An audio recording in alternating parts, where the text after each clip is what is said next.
ជំរាបសួរប្រិយមិត្តទាំងអស់គ្នាស្វាគមន៍ថ្មីម្ដងទៀតមកកាន់ Channel សម្បត្តិដំណើររឿងហើយនៅក្នុងថ្ងៃនេះផងដែរគឺយើងបានយកសាច់រឿងរបស់បងប្រុសម្នាក់ដែលគាត់បានចែករំលែកមកកាន់ Admin ដែលគាត់បានជួបផ្ទាល់នៅពេលម៉ោង 3 ទីភ្លឺហើយគាត់គឺបានឃើញនារីម្នាក់ដែលនៅចុងជើងរបស់គាត់ពេលនោះគាត់ពិតជាមានអារម្មណ៍ថាភ័យខ្លាចខ្លាំងមែនទែនប៉ុន្តែគឺគាត់នៅតែម្នាក់ឯងទេនៅពេលនោះបើចង់ដឹងថាសាច់រឿងរបស់យើងគាត់បានជួបអ្វីខ្លះហើយទៅជាយ៉ាងណាកុំភ្លេចចូលស្ដាប់សាច់រឿងរបស់យើងទាំងអស់គ្នាប៉ុន្តែមុននឹងចូលទៅស្ដាប់សាច់រឿងរបស់យើងបងប្អូនទាំងអស់គ្នាកុំភ្លេចជួយចុច Subscribe និងដាក់រូបកណ្ដឹងឲ្យ Channel មានម្នាក់មួយផងដែលផ្ដើមសាច់រឿងរបស់យើងហ្នឹងគឺបានកាត់ឡើងនៅលើបងប្រុសម្នាក់ហើយបងប្រុសម្នាក់ហ្នឹងគឺគាត់មានឈ្មោះថាបងវ៉ាន់ហើយសាច់រឿងហ្នឹងគឺគាត់បាននិយាយថាបានកាត់ឡើងនៅក្នុងឆ្នាំ 2006 ហើយពេលហ្នឹងដែរបងវ៉ាន់គឺគាត់រៀនចប់អដប់នៅក្នុងឆ្នាំ 2006 ហ្នឹងទៅពេលហ្នឹងម្ដាយឪពុកគាត់ក៏បានបញ្ជូនគាត់ឲ្យឡើងមករៀននៅខាងខេត្តដែលឆ្ងាយពីស្រុកកំណើតអីចឹងទៅហើយខាងគ្រួសាររបស់បងវ៉ាន់ដែរនិយាយទៅប៉ាម៉ាក់គាត់រៀងធូរធារអីដែរអញ្ចឹងណាអញ្ចឹងប៉ាម៉ាក់គាត់ក៏សម្រេចចិត្តថាឲ្យបងដំហ្នឹងឡើងមកនៅខេត្តហ្នឹងគឺឲ្យគាត់នៅជួលផ្ទះគេអីចឹងណាគាត់ក៏សម្រេចចិត្តទិញផ្ទះបងដំមួយដែលនៅក្នុងខេត្តដែលគាត់ត្រូវឡើងមករៀនបន្តអញ្ចឹងទៅ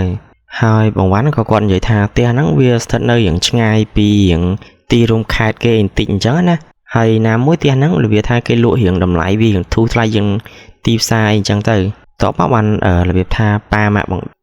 ងវ៉ាន់ហ្នឹងក៏គាត់សម្រេចចិត្តទិញផ្ទះហ្នឹងឲ្យបងវ៉ាន់ស្នាក់នៅរបៀបថាផ្ទះហ្នឹងគេលក់តម្លៃក្រោមទីផ្សាររបៀបទៅថាធូរអញ្ចឹងណាដោយរបៀបថាម្ចាស់ផ្ទះគេហ្នឹងគេលើកហេតុផលថាផ្ទះហ្នឹងរបៀបថាគាត់ថាគាត់ត្រូវទៅនៅខាងក្រៅប្រទេសអញ្ចឹងទៅគាត់របៀបថាលក់រៀងធូរឲ្យអ្នកដែលគេចង់បានណាបងប្អូនហើយបងវ៉ាន់ក៏គាត់និយាយថាស្ថានភាពផ្ទះហ្នឹងរបៀបថាក៏ស្អាតគួរសមដែររបៀបថាផ្ទះគេផ្ទះថ្មអញ្ចឹងណារបៀបធ្វើជាផ្ទះទៀមអីអញ្ចឹងទៅហើយផ្ទះគេហ្នឹងរបៀបគេលាបពណ៌របៀបពណ៌លឿងអញ្ចឹងណាអញ្ចឹងផ្ទះហ្នឹងវាមានបន្ទប់ទទួលភ្ញៀវមួយអញ្ចឹងទៅបន្ទប់គេងពីរអញ្ចឹងណាហើយបន្ទប់ទឹកនៅខាងក្រោយហ្នឹងវាមានមួយដែរអញ្ចឹងទៅណាហើយផ្ទះហ្នឹងទៀតរបៀបថាគេមានដីនៅសល់ទនេក្រោយប្រហែលជា 3-4 ម៉ែត្រអីទៀតអញ្ចឹងដែរហើយអាដីហ្នឹងទៀតរបៀបថាម្ចាស់ផ្ទះគេមុនគេដាំរបៀបដាំស្វាយដាំក្រូចដាំអីបន្តិចបន្តួចអញ្ចឹងណាទៅគ្រាន់តែថាពេលដាំឈើអីធំឡើងអញ្ចឹងទៅបានបេះផ្លែឈើនឹងហូបអញ្ចឹងដែរហើយបងវ៉ាន់គាត់និយាយទៀតថាដីដែលនៅសងខាងផ្ទះដែលគាត់បានទិញហ្នឹងគឺអត់មានអ្នកដែលគេធ្វើដីសាងសង់អីផ្ទះអញ្ចឹងណារៀបថាដីត្នេដីឡយសងខាងផ្ទះគាត់អញ្ចឹងទៅមានតែផ្ទះគាត់នៅកណ្ដាលទេប៉ុន្តែគាត់ថានៅពីមុខផ្ទះគាត់ហ្នឹងគឺមានផ្ទះអ្នកភូមិអ្នកអីគឺនៅនឹងអីដែររបៀបថាមានច្រើនមានអីដែរអញ្ចឹងណាបន្ទាប់មកពេលដែលបងវ៉ាន់ហ្នឹងគាត់បានដឹកអីវ៉ាន់ដឹកអីមកដល់ផ្ទះហ្នឹងអញ្ចឹងទៅគាត់ក៏រៀបអីវ៉ាន់ចូលនៅក្នុងផ្ទះចូលក្នុងអីហើយប៉ាម៉ាក់គាត់ក៏ត្រឡប់ទៅភ្នំពេញវិញអញ្ចឹងទៅណាហើយបន្ទាប់ពីដែលបងវ៉ាន់គាត់រៀបចំអីវ៉ាន់ដែលគាត់ត្រូវយកចូលមកក្នុងផ្ទះហ្នឹងពេលដែលគាត់រៀបចំអីបដាអីហើយអញ្ចឹងទៅគាត់ក៏រៀងអស់កម្លាំងអញ្ចឹងណាបន្ទាប់មកគាត់ក៏បានចូលទៅសម្រាកនៅបន្ទប់មួយដែលគាត់គិតថាប្រហែលជាល្ងាចអីអញ្ចឹងបានចាំទៅរកអីហូបនៅចិត្តផ្ទះគាត់អញ្ចឹងទៅ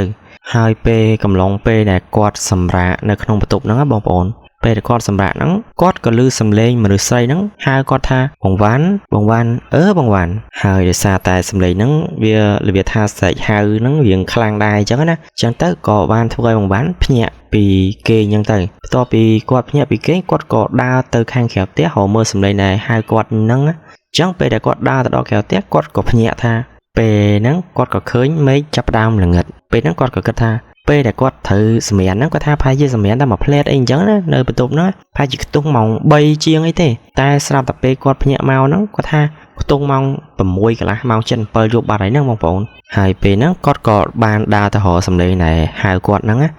ប៉ុន្តែគាត់ព្យាយាមដើររកដែរប៉ុន្តែគឺរកអត់ឃើញអ្នកដែលហៅគាត់ហ្នឹងឯងគាត់ខំដើរទៅមើលខាងគៀនសងខាងផ្ទះគាត់អីអញ្ចឹងណាតែអត់មានឃើញមនុស្សណាដែលហៅគាត់សោះនិយាយទៅហើយពេលហ្នឹងបងវ៉ាន់ក៏គាត់គិតថាប្រហែលជាសលេងហ្នឹងប្រហែលជាសលេងដោយរបៀបថាគាត់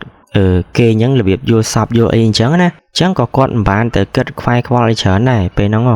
គាត់ក៏របៀបថាចូលក្នុងផ្ទះចូលអីធម្មតាវិញអញ្ចឹងណា បន្ទាប់មកគាត់ក៏បានរៀបចំខ្លួនរៀបចំអីក៏ចេញទៅខាងក្រៅរមើលអីញ៉ាំអញ្ចឹងទៅហើយគាត់ក៏បានជិះម៉ូតូទៅរបៀបថាមើលទៅតាមផ្លូវដែលគាត់និយាយថាជិះនៅក្នុងស្រុកភូមិគាត់ហ្នឹងគាត់ក៏បានមើលភូមិស្រុកគេអញ្ចឹងទៅហើយក៏មានមនុស្សអ៊ូអអីគួរសមដែរហើយក៏បានជិះម៉ូតូទៅដល់ខាងរបៀបដូចថាយើងហៅទីក្រុងរបៀបខេត្តអីអញ្ចឹងណាគាត់ក៏បានជិះទៅអីមានមនុស្សអ៊ូអអីច្រើនដែរអញ្ចឹងទៅហើយគាត់ក៏បានហូបអីហើយអញ្ចឹងទៅគាត់ក៏បានមកផ្ទះវិញគាត់ថាពេលដែលគាត់មកផ្ទះវិញហ្នឹងម៉ោងហើយជា 9 កន្លះយប់ហើយតាមផ្លូវដែលគាត់មកផ្ទះហ្នឹងរបៀបថាវារឿងស្ងាត់អីដែរបងប្អូនហើយផ្លូវដែលចូលមកផ្ទះបងវ៉ាន់ហ្នឹងរបៀបថាគេចូលគេងអីអស់ហើយគេបិទភ្លើងបិទអីអស់លេងនិយាយទៅនៅតែភ្លើងផ្ទះបងវ៉ាន់ដែលគាត់បើកភ្លើងនៅមុខផ្ទះហ្នឹងប្លង់មុខផ្ទះអីអញ្ចឹងណាភ្លើងអ្នកផ្ទះនៅក្នុងអ្នកនៅក្នុងភូមិដែលបងវ៉ាន់ហ្នឹងគឺគេបិទសម្រាប់ចូលដេកអីអស់ហើយបងប្អូនពេលហ្នឹងអញ្ចឹងនៅតែផ្ទះគាត់ម្នាក់ឯងទេបន្ទាប់មកគាត់ក៏បានជិះម៉ូតូទៅដល់ផ្ទះហ្នឹងណាគាត់ថាគាត់ក៏បានរុញម៉ូតូរុញអីហ្នឹងចូលទៅក្នុងផ្ទះព្រោះដោយសារមុខផ្ទះគាត់គឺអត់មានកន្លែងទុកមានអីទេអញ្ចឹងពេលហ្នឹងគាត់ថាពេលដែលគាត់អស់ម៉ូតូចូលទៅក្នុងផ្ទះហ្នឹងគាត់ថាពេលហ្នឹងដូចមានណាគេម្នាក់អញ្ចឹងបានរបៀបថាសម្លឹងមើលគាត់ពីក្រោយអញ្ចឹងណាពេលហ្នឹងបងវ៉ាន់គាត់ក៏បានកលេចមើលទៅក្រោយរហូតគាត់និយាយទៅគាត់កលេចមើលរហូតអញ្ចឹងរបៀបគាត់មានអារម្មណ៍រៀងខ្លាចពេលដែលគាត់កលេចទៅគឺអត់មានឃើញអីទាំងអស់និយាយថាធម្មតាអញ្ចឹងណាបន្ទាប់មកគាត់ក៏បានរុញម៉ូតូចូលផ្ទះរុញចូលអីហើយគាត់ក៏បិទទ្វារបិទភ្លើងបិទអីហើយគាត់ក៏បានចូលទៅមុជទឹកហើយបន្ទាប់ពីគាត់មុជទឹកមុជអីហើយអញ្ចឹងទៅគាត់ទៅគេងវិញប៉ុន្តែរបៀបថាដោយសារតា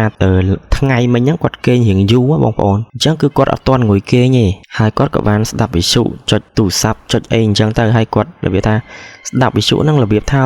តប៉ុស្តិ៍វិទ្យុហ្នឹងគេលើថាលេងចប់គ្រប់ប៉ុស្តិ៍អីអញ្ចឹងណាហើយបានគាត់របៀបថារៀងយប់ដែរបានគាត់សង្ងំគេងលក់អញ្ចឹងទៅប៉ុន្តែដល់ពេលគាត់សង្ងំគេងហ្នឹងណាស្រាប់ពេលហ្នឹងគាត់ថា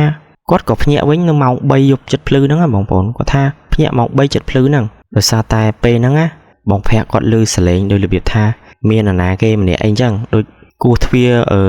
ខាងផ្ទះគាត់ហ្នឹងគោះទ្វារផ្ទះគាត់ឮសូរដឹបដឹបដឹបហើយពេលហ្នឹងបងវ៉ាន់គាត់ឮសលេងអញ្ចឹងគឺគាត់អត់ហ៊ានចេញទៅក្រៅទេព្រោះពេលហ្នឹងគាត់គិតថាផាជាអាចមានចោលមានអីអញ្ចឹងណាអញ្ចឹងនៅពេលហ្នឹងបងដំគឺគាត់អត់ចាញ់ទេគឺគាត់នៅសង្ងំនៅក្នុងបន្ទប់លើខែគាត់អញ្ចឹងទៅបន្ទាប់មកសំឡេងនៃគូទ្វារហ្នឹងក៏វារៀងស្ងាត់ម្ដងតិចទៅពេលហ្នឹងគាត់ក៏សង្ងំដេកហើយបន្ទាប់មកលុះព្រឹកឡើងគាត់ក៏បានរៀបចំខ្លួនរៀបចំអីញ៉ាំបាយញ៉ាំអីហើយគាត់ក៏ទៅរៀនអញ្ចឹងទៅប៉ុន្តែរឿងដែលគាត់បានជួបយប់មិញហ្នឹងគាត់គឺនិយាយទៅគាត់អត់បានប្រាប់តែប្រាប់ម៉ាក់ប៉ាយគាត់ទេហើយបន្ទាប់មកពេលដែលគាត់រៀននៅថ្ងៃហ្នឹងផងដែរល្ងាចមិនគាត់ចេញមកពីផ្ទះចេញមកពីរៀនវិញអីអញ្ចឹងណាហើយគាត់ក៏បានទិញម្ហូបទិញអីយកមកញ៉ាំនៅផ្ទះញ៉ាំអីអញ្ចឹងទៅបន្ទាប់ពីគាត់ញ៉ាំបាយញ៉ាំអីហើយអញ្ចឹងណាពេលថ្ងៃហ្នឹងគឺថ្ងៃយប់ទី2បងប្អូនហ្នឹងហើយអញ្ចឹងពេលដែលគាត់ញ៉ាំបាយញ៉ាំអីមួយទឹកអីហើយគាត់ក៏មកសម្រាកគេងវិញហើយពេលហ្នឹងគាត់ក៏ភ្ញាក់ទៀតដែរភ្ញាក់នៅម៉ោងចន្លោះដែរដូចម្សិលមិញអញ្ចឹងណាម៉ោង3ចន្លោះដូចម្សិលមិញអញ្ចឹងតែដោយសារថ្ងៃហ្នឹងគឺគាត់របៀបថាគាត់រៀងល្ងុយគេងអញ្ចឹងទៅអញ្ចឹងពេលហ្នឹងបងវ៉ាន់គាត់ក៏បានបើកភ្នែករបៀបបើកភ្នែករបៀបថារៀងល្ងុយគេងណាបងប្អូនរបៀបបើកភ្នែកទីអញ្ចឹងណាពេលហ្នឹងដឹងមិនអត់គាត់ថាពេលដែលគាត់ឃើញហ្នឹងគឺឃើញរបៀបមានមនុស្សស្រីម្នាក់ហើយមនុស្សស្រីម្នាក់ហ្នឹងកាន់ដៃក្មេងម្នាក់ទៀតពេលហ្នឹងហើយបងវ៉ាន់គាត់និយាយថាម្នាក់ស្រីហ្នឹងទឹកមុខគាត់ហ្នឹងក៏បានសើចមកដាក់បងវ៉ាន់អីអញ្ចឹងណាតែទឹកមុខម្នាក់ស្រីហ្នឹងគឺរបៀបថាអត់មានប្រឡាក់ឈាមអត់មានប្រឡាក់អីទេនិយាយទៅតែគាត់ថារៀងសក់វែងហើយមុខរៀងស្លេកស្លាងអីអញ្ចឹងណាហើយពេលហ្នឹងបងវ៉ាន់គាត់គឺមានអារម្មណ៍ថាភ័យខ្លាចខ្លាំងណាបងប្អូនហ្នឹងហើយរបៀបថាឃើញអីអញ្ចឹងណានៅរបៀបថាពេលគាត់បើកភ្នែកអញ្ចឹងទៅឃើញមនុស្សស្រីហ្នឹងនៅអាកន្លែងទ្វារមុខផ្ទះគាត់អីណាគឺរៀងភ័យខ្លាចដែរពេលហ្នឹងហើយបងវ៉ាន់ក៏គាត់អត់មានស្រែកអីឬក៏កម្រើកខ្លួនអីដែរពេលហ្នឹងគាត់ក៏បានរបៀបថារបៀបធ្វើពុតដេកអីវិញអញ្ចឹងណារបៀបថាកុំឲ្យយើងខ្មោចស្រីពីរនាក់ម្ដាយកូននោះដឹងថាគាត់ធ្វើពុតដេកតែគាត់ក៏បានធ្វើពុតដេករបៀបកុហកអញ្ចឹងទៅតែនៅក្នុងចិត្តបងវ៉ាន់ណាគឺរបៀបថាគាត់សង្ងំគឺសង្ងំដេកហ្នឹងសង្ងំដេកលក់ទេបងប្អូនគាត់ថាបនឲ្យតែមេឃភ្លឺអញ្ចឹងទៅគាត់សង្ងំគាត់ភ័យខ្លាចខ្លាំងមែនទែនពេលថ្ងៃហ្នឹងហើយលុះស្អែកឡើងហ្នឹងគាត់គឺអត់បានទៅរៀនទេអញ្ចឹងគាត់ក៏បានទេទូរស័ព្ទហ្នឹងទៅប្រាប់ម៉ាក់ប៉ាគាត់ដែលគាត់បានជួបរឿងហ្នឹងយប់មិញហ្នឹងអញ្ចឹងណាហើយប៉ាម៉ាក់បងវ៉ាន់គាត់ក៏ បានមកទៀតពេលថ្ងៃនោះដោយសារគាត់ត្រូវមានរវល់ការងារគាត់អញ្ចឹងគឺគាត់បានមកមើលបង្វ៉ាន់ទេគាត់បានធ្វើតែនិយាយថាឲ្យបង្វ៉ាន់ហ្នឹងទៅទិញផ្លែឈើទិញចេកទិញអីហ្នឹងយកមកសែនកន្លែងផ្ទះហ្នឹងផងដោយសារតែពេលថ្ងៃដែលបង្វ៉ាន់គាត់រើអីវ៉ាន់មកនៅក្នុងផ្ទះហ្នឹងពេលហ្នឹងគាត់គឺអត់បានដាក់ផ្លែឈើឬក៏ចេកហ្នឹងសែនឲ្យម្ចាស់ផ្ទះម្ចាស់អីគេហ្នឹងទេអញ្ចឹងគាត់ក៏បានប្រាប់កូនគាត់ហ្នឹងឲ្យស្នាក់នៅផ្ទះហ្នឹងមួយយប់ទៀតទៅបើស្នាក់នៅនឹងមិនមកអីមិនស្រួលអីហ្នឹងចាំស្អែកចាំគិតទៀតអីអញ្ចឹងណាហើយបងវ៉ាន់គាត់ក៏ធ្វើតាមសម្ដីឪពុកម្ដាយរបស់គាត់អញ្ចឹងហើយបងវ៉ាន់ក៏បានទៅសារទៅអីចឹងទៅទិញផ្លែឈើទិញអីយកមកសែននៅកន្លែងផ្ទះដែលគាត់នៅនឹងអញ្ចឹងណាហើយគាត់ក៏បាននិយាយថាខ្ញុំនិយាយថាខ្ញុំជាម្ចាស់ផ្ទះថ្មីអីអញ្ចឹងខ្ញុំចូលមកស្នាក់នៅអីហ្នឹងអញ្ចឹងណាសុំក្តីសុខសនុកសុខសប្បាយអីអញ្ចឹងណាជួយថែសារគាត់នៅនឹងឲ្យបានល្អអីចឹងទៅណាបន្ទាប់មកយប់ក៏បានមកដល់ទៀតហើយបងប្អូនហើយពេលថ្ងៃហ្នឹងដែរគឺជាយប់ទី3ពេលថ្ងៃហ្នឹងគាត់ថាពេលល្ងាចដូចជាមិនអីទេរបៀបថាគាត់គឺអត់មានខ្លាចមានអីអញ្ចឹងណាដោយសារគាត់បានសែនផ្លែឈើអីអញ្ចឹងទៅដាក់ឲ្យគេប្រហែលជាគេមកយកទទួលអញ្ចឹងហើយប្រហែលជាមិនមករំខានគាត់យប់ឡើងអីទៀតអញ្ចឹងទេប៉ុន្តែបងប្អូនគាត់ថាគ្រប់យ៉ាងគឺខុសឆ្លាស់តែម្ដងគាត់ថាម្ដងហ្នឹងគឺមកលក្ខណៈមកបំហឹងហ្មងគាត់ថាអញ្ចឹងបងប្អូនហ្នឹងគាត់ថាពេលល្ងាចហ្នឹងគឺអីធម្មតាទេគាត់គេងអីធម្មតាតែដល់ពេលហ្នឹងម៉ោង3មកវ៉ាន់គាត់ក៏ភ្ញាក់ទៀតភ្ញាក់ដូចយប់ទី1យប់ទី2អញ្ចឹងបងប្អូនហើយមកវ៉ាន់ក៏គាត់បាននិយាយថាពេលគាត់ភ្ញាក់ហ្នឹងដឹងភ្ញាក់ដោយសារអីអត់បងប្អូនគាត់ថាភ្ញាក់ដោយសារឮសំឡេងក្មេងវាហត់លេងនៅកន្លែងចក្រានបាយចក្រានអីហ្នឹងហត់លេងសបាយសើចកាក់ក្អាយអីអញ្ចឹងទៅហើយវ៉ាន់គាត់ក៏ឮសលេងអីអញ្ចឹងគាត់គឺពេលហ្នឹងគាត់គេងលែងលក់បណ្ដោយហើយគាត់ក៏សង្ងំគេងវិញទៀតប៉ុន្តែរបៀបថាគាត់គេងអត់លក់អីអញ្ចឹងណាគឺគាត់ហ៊ានចុះទៅមើលព្រោះគាត់ខ្លាចអីអញ្ចឹងទៅខ្លាចឃើញថារឿងអីដែលអង្គឲ្យជឿអីអញ្ចឹងណាហើយគណៈពេលហ្នឹងដែលគាត់របៀបថាកំពុងតែសង្ងំគេងហ្នឹងណាគណៈពេលដែលរបៀបថាសង្ងំគេងបិទភ្នែកហ្នឹងគាត់ថាដូចមានណាគេឬក៏មានអីម្យ៉ាងមិនដឹងទេដូចថាឲ្យគាត់បខំឲ្យគាត់បើកភ្នែកបើកអីកុំឲ្យគាត់គេងពេលហ្នឹង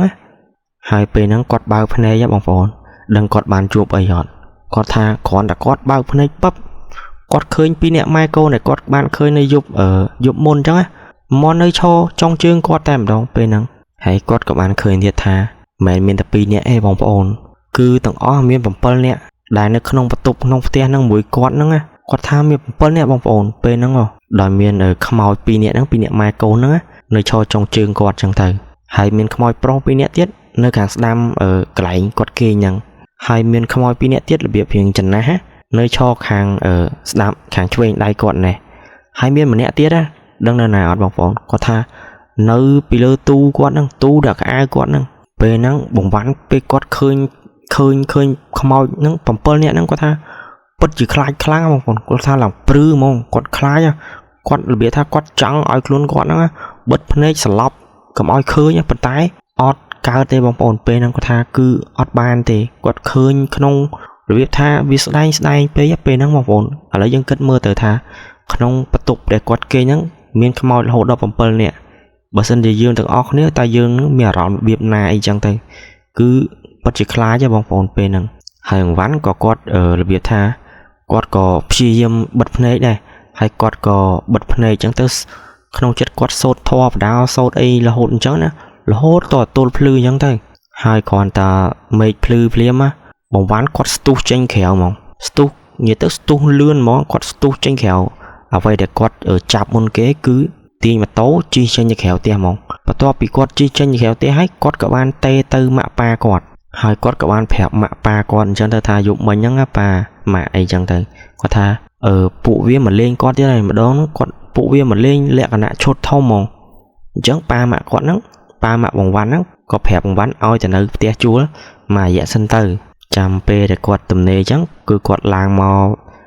ផ្ទះដែលគាត់ទិញឲ្យបងវ៉ាន់ហ្នឹងចាំគាត់រកគ្រូរកអីមើលឲ្យអញ្ចឹងណាហើយបន្ទាប់ពីពេលហ្នឹងមករំលងផែជា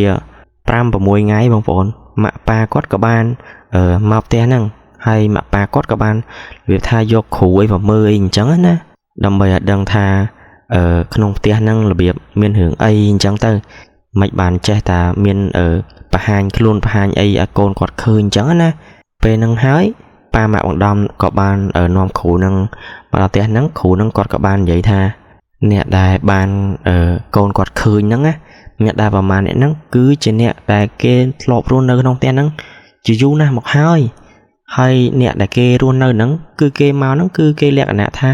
គេអរគុណដែលបងវ៉ាន់បានដាក់ផ្លែឈើសែនអីឲ្យគេអញ្ចឹងទៅហើយការដែលគេបង្ហាញខ្លួនអីអញ្ចឹងពួកគេហ្នឹងក៏មិនមែនជាមានបំណងអាក្រក់អីមកលើម្ចាស់ផ្ទះដែលមិននៅអីអញ្ចឹងដែរគ្រាន់ថាគេចង់មកអរគុណអស់អីអញ្ចឹងណាហើយពេលហ្នឹងបងវ៉ាន់គាត់ក៏គិតក្នុងចិត្តថាមិនបាច់មកអរគុណអីក៏បានដែរមិនមកអរគុណអីពេលហ្នឹងអីអញ្ចឹងណាហើយវ៉ាន់គាត់ក៏គិតដល់ចំណុចតែគ្រូហ្នឹងបាននិយាយថាពួកគេមកមានបំណងមិនអាក្រក់មិនអីអញ្ចឹងណាវាថាគេមកមានបំណងល្អហ្នឹងក៏វារឿងត្រូវម្យ៉ាងដែរព្រោះដោយសារពេលដែលគាត់ឃើញហ្នឹងវាមិនមែនលក្ខណៈថាជា